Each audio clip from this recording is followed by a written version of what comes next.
Kenapa ramai rakyat Malaysia bekerja di Singapura? 9 daripada 10 pekerja asing adalah sangat berpuas hati untuk bekerja di Singapura. Ini adalah kerana Singapura berada di kedudukan terbaik untuk pelbagai kriteria, seperti Undang-Undang Perlindungan Harta Intelek terbaik kepada negara yang paling mudah untuk menjalankan perniagaan. Singapura juga menerima banyak penghargaan untuk kualiti hidup keseluruhan, standard pendidikan tinggi dan sistem perubatan yang cekap, meletakkan negara tersebut sebagai negara yang paling selamat di dunia.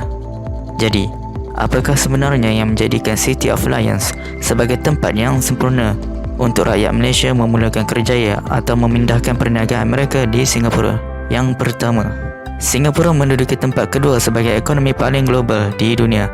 Laporan Daya Saing Global 2014 hingga 2015 menamakan Singapura sebagai ekonomi makmur kedua di dunia, dengan mentakrifkan daya saing sebagai set institusi dasar dan faktor yang menentukan tahap produktiviti sesebuah negara. Laporan itu mendakwa sebagai penilaian yang paling berwibawa terhadap kemakmuran dan kesejahteraan negara. Ini bermaksud pembayaran gaji tinggi dan kadar pengangguran yang rendah, keadaan kerja yang cemerlang dan pembangunan perniagaan serta iklim pelaburan yang sihat. Yang kedua, gaji yang amat lumayan.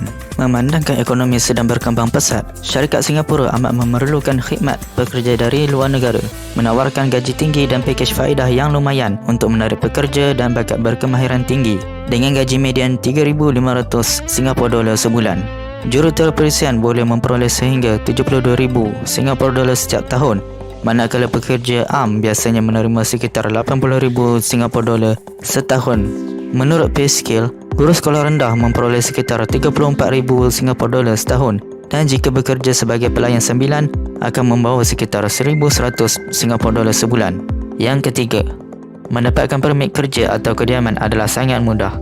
Dengan populasi sekitar 5 juta dan penurunan kadar kelahiran, Singapura sangat berminat untuk memperoleh kediaman baharu dan tenaga buruh untuk meningkatkan ekonomi negara ke tahap yang lebih tinggi. Jika sudah mempunyai tawaran kerja yang dijamin, memohon permit kerja hanya memerlukan beberapa klik pada laman web kerajaan dan akan mengetahui hasilnya dalam masa 1 hari sahaja. Tiada beratur panjang, tiada birokrasi kertas dan tiada senarai besar dokumen sokongan atau keperluan yang dinyatakan secara kosong. Seluruh prosedur adalah lebih mudah jika ada pemilik perniagaan yang ingin memindahkan perniagaan mereka ke Singapura, atau seorang usahawan permulaan yang ingin membangunkan syarikatnya di dalam pulau tersebut. Peniaga berkemungkinan akan menerima permit kerja untuk jangka masa yang lebih lama, serta proses pembaharuan adalah pantas dan mudah. Permit kediaman biasanya dikeluarkan bersama permit kerja dalam tempoh masa yang sama. Yang keempat, kadar jenayah yang rendah dan sifar rasuah. Singapura pada masa ini berada di kedudukan kelima negara paling kurang rasuah di dunia. Singapura melepasi rantaian panjang reformasi dan amalan penguatkuasaan undang-undang di jalan menuju masyarakat bebas rasuah. Biro Penyiasatan Amalan Rasuah telah mengawasi perkara-perkara sejak 1952 dan membicarakan semua kes mengikut undang-undang Singapura yang ketat, dengan hukuman penjara jangka panjang dan denda yang besar sehingga 100,000 Singapura dolar. Begitu juga dengan apa-apa jenis jenayah, malah jenayah kecil juga dihukum dengan seadilnya. Apabila tinggal dan bekerja di Singapura, rakyat Malaysia tidak perlu risau tentang barang-barang dicuri atau nyawa terancam. Selain itu, peniaga tidak perlu mempunyai apa-apa jenis hubungan istimewa untuk menjalankan perniagaan dan melalui semua prosedur undang-undang dan birokrasi. Yang kelima, kestabilan politik mutlak.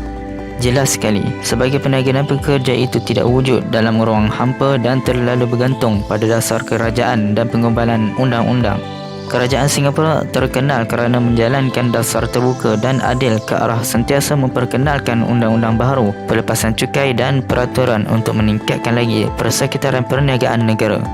Dengan parti tindakan rakyat membentuk majoriti di Parlimen sejak 1965, Singapura sememangnya mempunyai kerajaan yang sangat stabil dan teratur. Seperkara yang sangat pasti, bekerja di Singapura sedikit sebanyak dapat mengukuhkan ekonomi berbanding bekerja di Malaysia. Namun, jika tidak pandai menabung, keadaan akan tetap kembali pada yang asal apabila kembali ke kampung halaman sendiri.